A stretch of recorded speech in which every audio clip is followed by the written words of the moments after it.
존경하는 국민 여러분, 저의 불찰로 국민 여러분께 큰 심려를 끼쳐드린 점 다시 한번 깊이 사죄드립니다.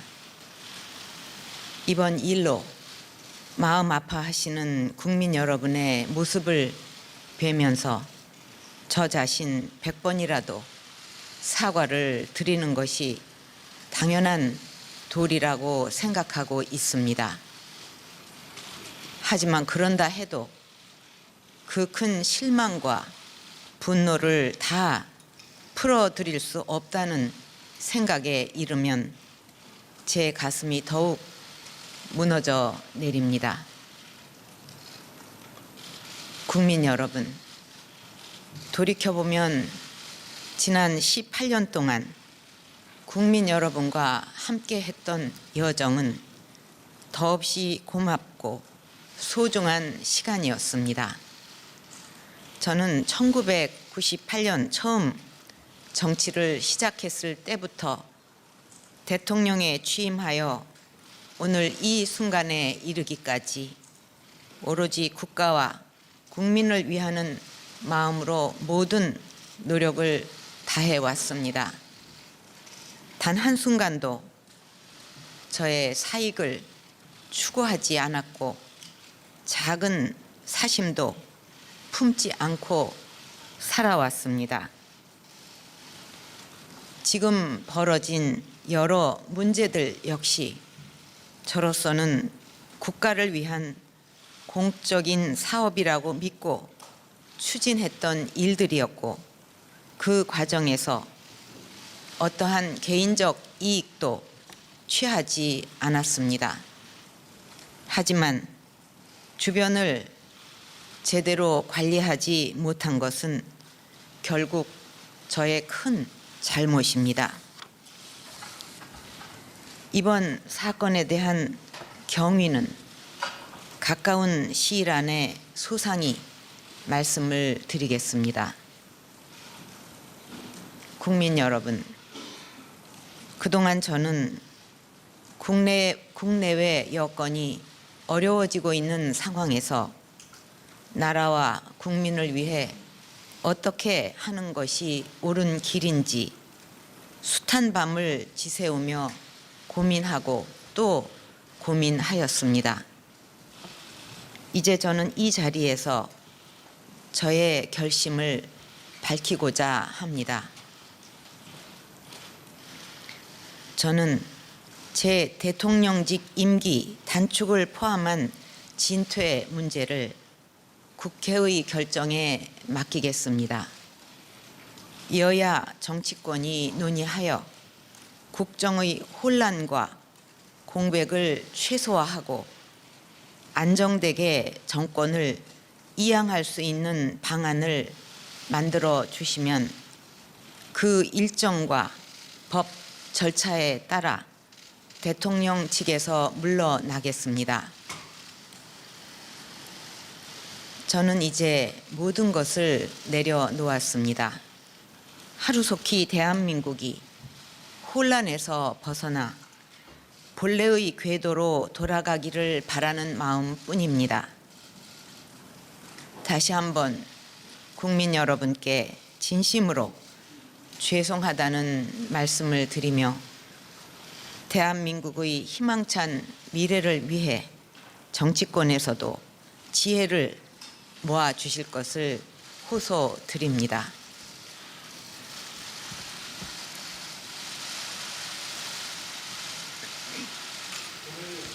네, 박근혜 대통령의 3차 대국민 담화 다시 한번 저희가 짚어봤습니다. 아까 말씀드린 대로 저의 대통령직 임기 단축 포함해서 국회 결정에 맡기겠다는 게 골자인 것 같은데요. 일단 허성우 이사님께 먼저 여쭤보겠습니다. 어떻게 보셨습니까? 일단 뭐 기본적으로 2차 때와 똑같은 이제 사죄 수준은 거의 뭐 똑같은 사죄를 했고요. 그다음에 다만 구체성에 이제 대한 거 좀 말씀해 주시죠. 뭐 지금 그 모든 이 지금 현재의 상황이 대통령의 불찰로 인해졌다. 그리고 뭐 국민들한테 심려를 끼쳐서 정말로 미안하게 생각하고 또 사죄 드린다. 뭐 어떤 뭐 100번 수백 번을 이상을 사죄 드려도 정말 모자란다 이런 말씀하셨고 또 그 18대 국회를 통해서 지금까지 대통령 오면서 한 번도 사익을 추구한 적이 없다. 그리고 최순실 사건 관련해서 사익은 전혀 없었다. 다만 대통령께서 어쨌든 국가를 위한 공적 사업에 추진하다 보니까 이런 일이 발생됐다. 그건 관리를 못해서 이런 일이 발생된 것에 대해서 일단 사죄를 하고 그것은 뭐 2차 때와 거의 대동소이한 얘기입니다. 다만 이제 오늘은 본인의 이제 대통령의 어떤 진퇴와 관계없이 이 모든 것은 국회에서 일단은 정리를 해주면은 거기에 따라서 대통령의 퇴진 문제를 결정하겠다. 그래서 국회에서 이 부분을 논의해 달라. 그래서 뭐 국회에서 정치권에서 지혜를 좀 모아달라. 뭐 이런 차원에서 오늘 사실 제 3차 대국민 담화를 일단 발표를 했습니다. 다만 이제 그러면 앞으로 어떻게 할 것이냐 이런 부분이 없었는데 제가 볼 때는 오늘 이 내용으로 보면은 대통령이 다음 주부터는 수석 비서관 회의를 주재하면서 일단 기본적으로 국정 공백 상태를 최소화시키기 위해서 정상적인 업무를 하겠다는 그런 아마 의지라고 볼 수 의지라고 있겠죠. 좀 예. 의지가 굉장히 담겨 있다. 저는 뭐 그렇게 봅니다. 근데 이제 다만 이제 이것이 과연 이제 정치권에서 앞으로 이제 이 오늘 제 3차 담화를 어떻게 받아들일 것이며 또 이제 제 7자 촛불 시위 때 이것을 어떻게 받아들일 것이 하는 것은 아직까지 과제로 좀 남아 있죠. 그러나 어쨌든 일단 이 내용상으로 보면은 대통령이 일단 여기에 대해서 그 사퇴를 하겠다 안 하겠다를 언급은 안 했습니다만은 정치권에서 논의한 것은 그대로 받아들이게 됐으니까 제가 아까 말씀드린 대로 당장 지금 정치권에서 할 수 있는 것은 그러면은 권력 이양을 뭐 위한 거국 내각제의 총리를 빨리 추천한다든가 뭐 이런 여러 가지 방안들이 마련되겠는데 지금 그보다 더 중요한 것은 탄핵 문제가 일단은 멈춰설 수밖에 없는 상황이다. 이렇게 되면은 과연 새누리당 내에서 비박계에서 탄핵에 과연 찬성해서 돌아설 수 있겠냐 하는 부분인데요.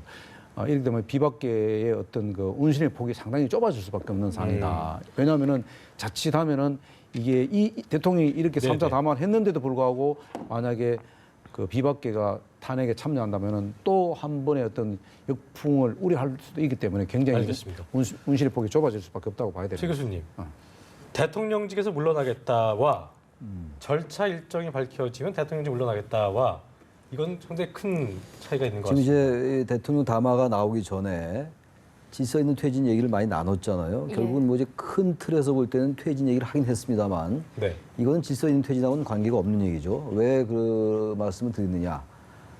그 국가 언론들이 얘기했던 거는 4월로 하야 시점은 못 박아라. 네. 그래서 뭔가 이 혼란을 최소화하고 그럼 이제 정치권이 거기에 따라서 대선 준비도 하고 정당은 경선 준비도 하고 그러니까 기한을 명시하라 이런 해라는 얘기였죠. 거였잖아요. 예. 전혀 명시하지 않았지 않습니까? 지금 핵심은 딱 두 가지인가 세 가지입니다. 임기 단축을 포함한 진퇴 문제를 국회에 맡기겠다라는 거예요. 그게 핵심입니다, 지금. 그 다음에 모든 걸 내려놨다라는 것은 뭐 수사적인 표현이기 때문에 큰 의미가 별로 없다고 봐요, 이거는. 내려놓는다라는 것이 어쨌든 문서나 헌법에서 뭐가 돼야지 내려놓는 것이지 이건 완전히 정서적인 문제니까 별로 의미가 별로 없다고 보고 뭐 정치권에서 지혜 모아달라. 당연한 같은 얘기고. 그러니까 임기 단축을 포함한 진퇴 문제를 국회에 맡기겠다라는 것하고 절차와 일정을 밝혀주면 대통령직에서 물러나겠다 그랬어요. 질서적 퇴진 논하고는 많이 다른 거죠. 예. 예. 그러니까 이거는 사실 맨 처음에 나왔던 그 얘기로 돌아가는 거예요. 제가 아까 담화 발표하기 전에 예측했던 것과 저는 거의 맞아떨어진다고 보는 겁니다, 지금. 이렇게 되면 국회는 완전히 자중전환에 빠질 수밖에 없어요. 일단 탄핵 시기는 멈추는 겁니다. 이 상태에서 지금 우리 허 이사장 말씀처럼 비박이 과연 새누리당 비박이 탄핵 표결에 민주당이 발의를 한다 하더라도 야당이 발의한다 하더라도 탄핵 표결에 참석할 명분이 상실되어 있다, 비박은. 어떻게 나올지 모르겠습니다만. 네. 일단 국회 일정을 밝혀달라. 난 일단은 내려놓겠다. 물러나면 물러나겠다고 얘기했기 때문에 탄핵을 막은 거예요, 일단. 온몸으로 탄핵을 막아놓고 그 다음에 일단 시간을 벌고 그 다음에 여야가 지금 거국내각 총리 얘기도 또 나올 것이고 대통령의 권한 얘기가 나올 거예요. 그러면 대통령 권한 어떻게 할 거냐? 지금 뭐 수석비서관 회의 한다고 그러는데 수석비서관 회의 주재하게 놔둘 것이냐? 국무회의 주재하게 놔둘 거냐? 이런 얘기가 또 나오지 않겠어요? 네. 당장 내려놓겠다가 아니잖아요. 이 시간 이후로 난 모든 걸 내려놓겠습니다라고 얘기 안 했잖아요. 모든 걸 내려놓겠습니다 이렇게 얘기했죠. 근데 그건 시점을 밝히지 않았기 때문에 예. 그런 논란이 굉장히 무성일 수가 있어요. 이 부분은.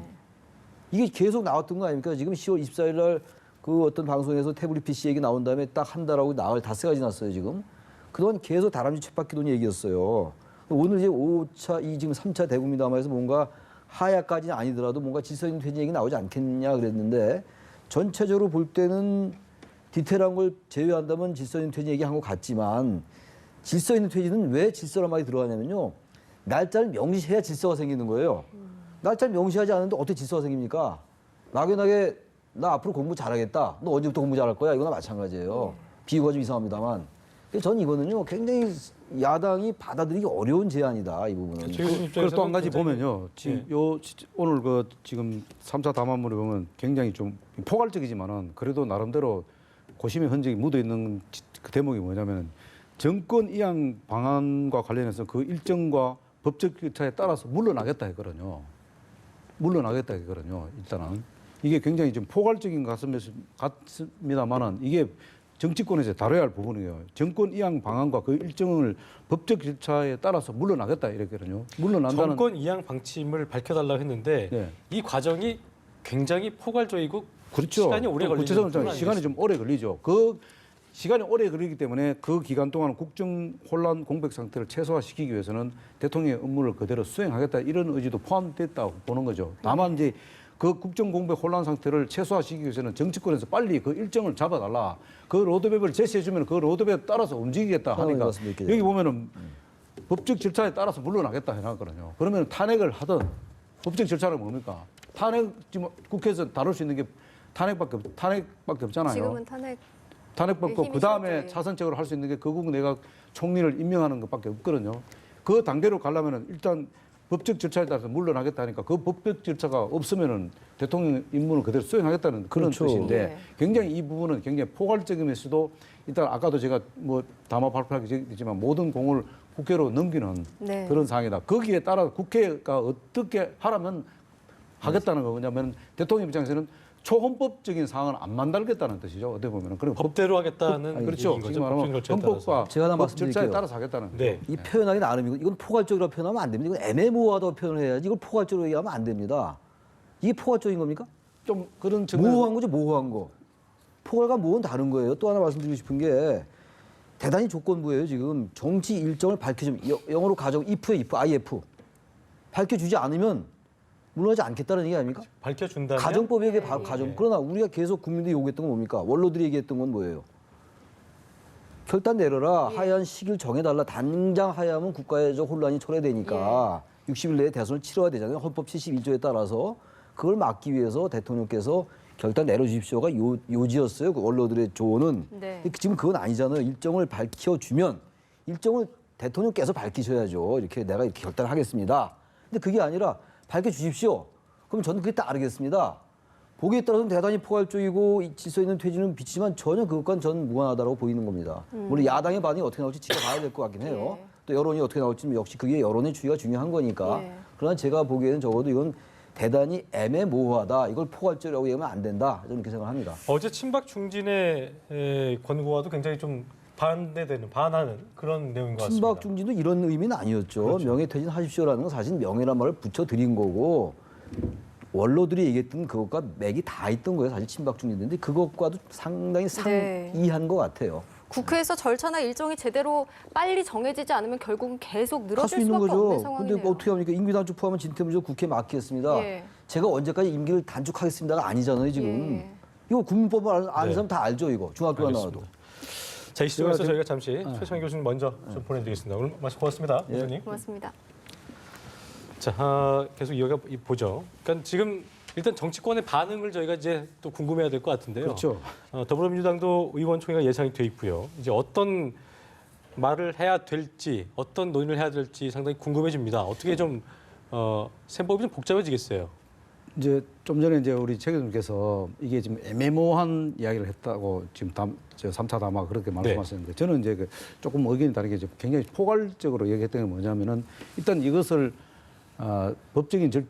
모든 법적인 절차를 국회로 넘김으로 해서 거기서 법적인 절차가 나올 때까지 그때까지는 나는 기다리겠다. 그러면 그냥 기다릴 거냐? 그렇지 않다. 나는 내 역할을 다 하겠다. 왜냐하면 국정 공부의 상태를 최소화시키기 위해서 내 역할을 다 하겠다. 이런 측면이거든요. 그렇다면 어쨌든 국회에서 이 사항을 다시 또 대통령한테 떠넘길 수 있는 상황은 또 아니에요. 그렇기 때문에 어쨌든 대통령이 이렇게 얘기했기 때문에 국회에서는 빨리 뭔가를 결정을 할 수밖에 없다. 이미 뭐냐면은 대통령이 일단 하야는 안 하겠다고 이미 벌써 방침이 예. 확실히 밝혀진 것 같아요. 오늘 이 3차 대국민 담화를 보면은 하야는 네. 절대로 없다. 이런 표현도 사실 그 담겨 있는 것 같아 보니까요. 그럼 하야가 없다면은 무슨 근거로 어떤 절차로 대통령을 하야시키겠습니까? 그렇지 않습니까? 그렇기 때문에 그것은 일단은 머리에서 지워야 된다, 야당은. 그렇다면은 헌법과 법질서 안에서 할 수 있는 법적 절차가 뭐냐? 그거에 대해서 빨리 논의해야 되고 더 중요한 것은 야3당이 빨리 단일 대우를 오늘 이 지금 그 대국민 담화를 갖고 빨리 야3당이 단일 대우를 갖춰야 된다. 그리고 개헌을 포함한 탄핵 플러스 뭐 탄핵은 이미 제가 볼 때는 물 건너갔지 않나 싶은 생각이 좀 들어요. 왜냐하면 탄핵이 지금 탄핵안을 내가고 그거를 지금 회람을 또 돌려야 됩니다. 회람은 야당만 돌리니까 여당 쪽에도 이 회람을 돌려야 되는데 과연 이 여당에서 이 회람하는 것 자체를 받아들이겠냐 이거죠. 그리고 제가 볼 때는 이 상황에서는 여당도 지금 비박계에도 회람하는 것 자체도 지금 거부할 가능성이 높다. 그렇기 되면은 지금 야당에서 말하는 9월 2일 날 탄핵 가결을 하겠다는데 사실 뭐그 이번 주 비박계에서는 금요일이었죠, 그렇죠. 원래는. 비박계에서는 뭐 9일 날로 예, 지금 예. 따지고 있고 이런데 2일이든 9일이든 상당히 늦을 수밖에 없는 상황이다.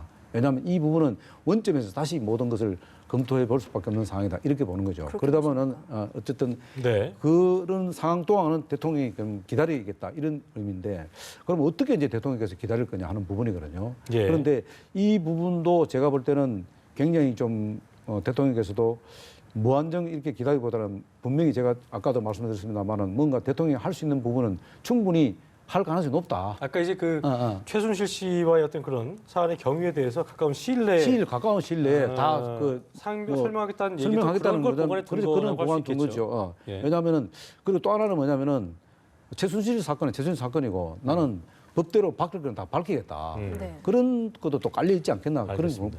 보아집니다. 예. 민주당이 반응 내놨네요. 탄핵을 계속 추진할 것인데 탄핵 국면을 탈출하기 위한 대통령의 꼼수였다. 이렇게 폄하를 하면서 대통령 제안 일축했고요. 탄핵 계속 추진하겠다고 밝혔는데 일단 이건 민주당의 반응이고 국민의당도 그렇고 뭐 정의당도 마찬가지고요. 또 비박계의 반응 중요하겠고요. 일단 이런 부분을 감안한다면 탄핵을 계속 추진하겠다고는 얘기했지만 쉽지는 않아 보입니다. 어떻게 좀 예상해 볼 수 있을까요? 지금 이제 탄핵을 이제 추진하다가 갑자기 지금 절벽을 만난 거예요. 네. 이 절벽을 만났는데 여기서 갑자기 멈출 수는 없죠. 그럼 출구 전략이 필요한데 그럼 출구 전략이 있느냐? 굉장히 출구 전략 제한이다. 굳이 출구 전략을 얘기하자면 어떤 게 있을까요? 이 상태에서. 이 상태에서 출구 전략을 제안한다면은 제가 볼 때는 그 키를 누가 지냐면 정진석 원내대표가 갖고 있다. 정 그게 원내대표요. 뭐냐? 네. 왜냐하면은 정진석 원내대표가 일단 그 야당과의 협상 과정에서 예. 좋다. 그러면 탄핵에다 동의해줄게.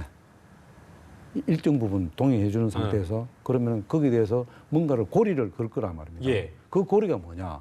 결국 개헌의 고리를 걸 수 있다는 거죠. 근데 그것도 지금은 좀 늦어버렸다 벌써. 그게 지금 협상 과정이에요. 예. 네. 지금 할 수 있는 게 굉장히 그 제한적으로 지금 할 수 있는 밖에 없다는 거죠. 그러나 더 중요한 것은 지금 당장 야당에서는 그러면 탄핵 그러면 취소하겠다 이렇게 할 수가 없는 거예요 지금요. 예. 그렇기 때문에 야당은 지금 진퇴양난이 지금 빠져 있는 거예요. 네. 왜냐하면 이것을 그러니까 이러지도 무리하게 저러지도 못한 그렇죠. 상황이 된 거네요. 이 상황을 무리하게 밀어붙였을 경우에 만약에 부결되면은 결국은 헌재에서 대통령 면죄부를 주는 게 아니고 탄핵이 결국은 야당이 면죄부를 주는 겁니다. 그러면은 결국은 뭐냐 촛불 민심을 완전히 야당이 뒤집어 없는 상황으로 갈 수밖에 없는 거죠. 이렇게 될 경우에 야당은 앞으로 쓸 수 있는 자리가 제대로 있겠냐. 그러니까 그래서 대통령의 퇴진을 요구했던 그렇죠. 아까 말씀드렸던 민주당, 국민의당, 또 야3당과 이제 비박계의 목소리가 이제 이 대담 이후에, 그러니까 담화문 이후에 한 목소리를 모이지 않는다면 탄핵의 부결 가능성도 크다고 볼 수 있는 거죠. 매우 크다가 아니고 여당 매우 입장에서 크다는 거죠. 중요하겠죠. 매우 예. 크다. 그래서 처음부터 야당은 기본적으로 대통령이 하야를 할 것이라 생각하고 이를 밀어붙인 것 같은데 하야가 되지 않으니까 이제 탄핵으로 가는데 처음부터 꼬인 게 뭐냐면 그렇다면 대통령이 질 수 있는 퇴진을 할 수 있도록 야당에서 협조해주겠다. 물론 뭐 최근에는 그런 얘기 나왔습니다만은 협조해주겠다 해서 늘 제가 말씀드렸습니다만은 거국내가 총리 제안을 받아들이셔야 됩니다. 일단 받아놓고 그 다음에 순서를 대통령과 대화를 해가면서 이 상황을 만들어가야 되는데 완전히 대화를 거부를 하고 야당이 원하는 수순대로 밟고 가다 보니까 갑자기 딱 쫓던 게 지붕 쳐다보는 이런 격이 되어버린 겁니다. 그래서 제가 물론 뭐 야당에서 또 뭐 새로운 대안을 내놓을 수 있지만은 정치권에서 사실 내놓을 수 있는 사항은 그렇게 많지 않다. 예. 이런 상황입니다. 그러나 어쨌든 전국 주도권이 지금은 오히려 여당으로 빼앗길 가능성이 매우 높다. 이렇게 봅니다. 지금. 네. 예. 자, 지금 검찰 측에서는 공소장에 거의 뭐 박근혜 대통령을 공범으로 이야기를 했고요. 아주 강경한 입장을 보여왔는데요. 예. 오늘 대국민 담화를 보면 사익 추구한 적 없다. 한순간도 사심을 가진 적 없다. 이런 이야기를 했습니다. 그렇습니다. 뭐 자신의 혐의에 대해서 검찰이 거의 이야기한 혐의에 대해서 부인하는 거라 볼 수 있을까요? 상당한 의미가 좀 있어 보입니다. 예, 어떤 의미가 그렇죠. 있을까요? 대통령이 오늘 지금 담화문 속에 이제 지금 말씀하신 대로 뭐 사익 추구한 적은 없다. 사심이 없었다. 예. 네. 모든 그 국가 그러니까 정책을 추진하는 과정에서 사심이 없었다고 얘기했다는 건 뭐냐면은 사실관계 검찰이 지금 수사하겠다 하는 이 사실관계, 최순실관계에 공모를 했다든가 지시를 했다든가 제3자 뇌물 공유라는 이런 것들을 대통령이 사실관계를 법대로 밝히겠다는 그런 의지가 상당히 담겨 있다. 그거는 또한 뭐냐면은 검찰에서 못한 게 특검으로 넘어간다 하더라도 거기서 밝히겠다. 이런 그 내용이 상당히 담겨 있고 또 하나는 뭐냐면 좀 여지를 남겼지 않습니까? 오늘 네. 그 일문입답을 하지 않는 이유를 어쨌든 추후에 네. 다시 그거에 대해서 해명하겠다 했지 않습니까? 그 해명하겠다는 건 뭐냐면은 그때는 법적 근거를 갖고 해명하겠다는 뜻일 겁니다. 아마 지금까지 여러 가지 지금 뭐 최순실과 관련된 국정농단 사항들이 지금 우후죽순으로 많이 나오지 그러니까 쉽게 않습니까? 얘기해서 그런 사익 부분들은 추구한 적 없고 사심 없다는 거에 대한 구체적인 근거를 얘기하면서 사실관계를 그런 적이 없다는 걸 얘기하겠다. 그렇죠. 사실관계를 그런 말씀이신 밝히겠다는 거죠. 예. 그렇다면은 대통령도 나름대로 그 사이에 상당히 많은 그 어떤 증빙 자료라든가 증거 자료를 상당히 많이 수집하고 거기에 대한 어떤 자신 있는 대응 방안을 갖고 있지 않냐 하는 그런 좀 의도도 깔리는 것 같습니다. 그때가 되면 이제 특검으로 공이 넘어온 상태일 텐데 그렇죠. 검찰이 자신하고 있는 어떤 그런 한 방의 카드 이런 것들 넘겨받게 될 거 아니겠습니까? 그렇다면 특검과 어떤 그런 충돌도 예상해 볼 수 있겠네요. 그렇죠. 그런 부분도. 지금 이제 특검하고 충돌을 할 수 있는 부분도 있지만 어쨌든 검찰에서 지금까지 조사한 부분들은 일단은 특검으로 넘겨야 되지 않습니까? 네. 예. 특검으로 넘기는데 검찰이 지금 내놓을 수 있는 카드가 그렇게 많지 않다는 거예요. 왜냐하면 그 사실관계를 규명하지 않던 상태에서 그대로 넘기지 않습니까? 그러면 그 사실관계는 특검에서 밝혀야 되는데 특검에서 어떤 방식으로 그다음에 밝혀낼지 그거는 특검의 이제 능력에 따라 달라질 수 있겠죠. 그러니까 사익 추구하고 사심 없지 않았다는 걸 밝힐 수 있는 그렇죠. 어떤 증거물이 없다면 사심이 있었다는 거하고 사심이 있었다는 거하고 그리고 또 뭡니까? 사익이 있었다는 거, 없다, 예. 사익이 있었다는 거, 사익이 있었다는 거, 사심이 있었다는 거, 그거를 사실관계를 밝혀야 해석적 되겠죠. 차이가 아니고 명백하게, 명백하게 그럴 수밖에 밝혀야 되겠죠. 없다는 거를 그 증거를 밝혀낼 제시해야 증거가 되는 없다면 예, 없다면 밝혀야 되는데 그 부분이 이제 굉장히 이제 사실 어떻게 보면 핵심 쟁점 중에 가장 큰 게 아니냐 예. 이렇게 보는 거죠. 친박계랑 비박계 어떻게 좀 의견 합의 좀 이루어지겠습니까? 아니면 굉장히 친박계는 어떤 의견을 내놓을 거라고 일단 뭐 어제 교감이 있었냐 없었냐는 저희가 이제 상상만 해봤습니다만 탄핵 가결에 비박계가 만약 동의해서 가결이 됐다면은 예. 아마 그 새누리당은 거의 분당 수순이 굉장히 빠르게 진행될 가능성이 높았을 겁니다. 근데 지금 어쨌든 중요한 것은 어제도 지금 친박 중진들이 이 당이 깨지는 것을 막자. 어쨌든 이런 절치부심의 상황에서 내놓은 카드가 바로 질서 있는 그 퇴진에 대한 대통령의 건의 아니겠습니까? 그게 있었다면은 어쨌든 비박계도 지금은 비박계가 그동안 생각했던 식으로 무조건 탈당하는 데 대해서 굉장히 지금 어려움이 봉착할 가능성이 높다. 네. 예, 이렇게 되면은 결국 뭐냐 비패권지대하고 패권지대가 형성될 가능성이 매우 높다. 예. 이렇게 보는 거죠. 왜냐하면은 그 새누리당도 새누리당 간판으로 이제는 더 이상 존재 가치가 없다고 친박도 그렇게 생각하고 있을 겁니다. 아마 이렇기 때문에 새로운 변화를 만들어서 오히려 비패권지대로 제3지대로 상황을 몰고 갈 수도 있는 그런 여당의 입장이 상이 만들어질 수도 있다.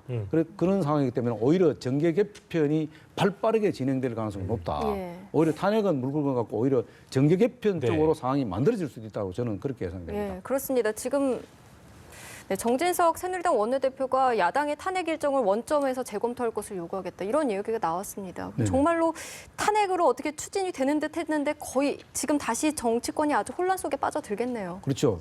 이제 뭐 이 탄핵 정국에 대해서는 아마 틀림없이 이제 야3당이 모이기 전에 이제 누구 탓으로 돌릴 가능성도 매우 높다. 예. 뭐 국민의당은 야당 탓이고 여당 탓이고 뭐 이렇게 서로 탓을 할 가능성이 높은데 지금은 지금 야당 입장에서는 누구 탓할 입장은 아니다. 그럼 이 국면을 어떻게 국면 전환할 것인가 이런 안을 내놔야 되는데 그 예. 안이라는 것은 국민들이 납득할 만한 수준의 어떤 안을 내놔야 된다. 예. 그러니까 진영 논리를 갖고 안을 내놨을 때는 정말로 야당은 지리미를 할 수밖에 없다는 거죠.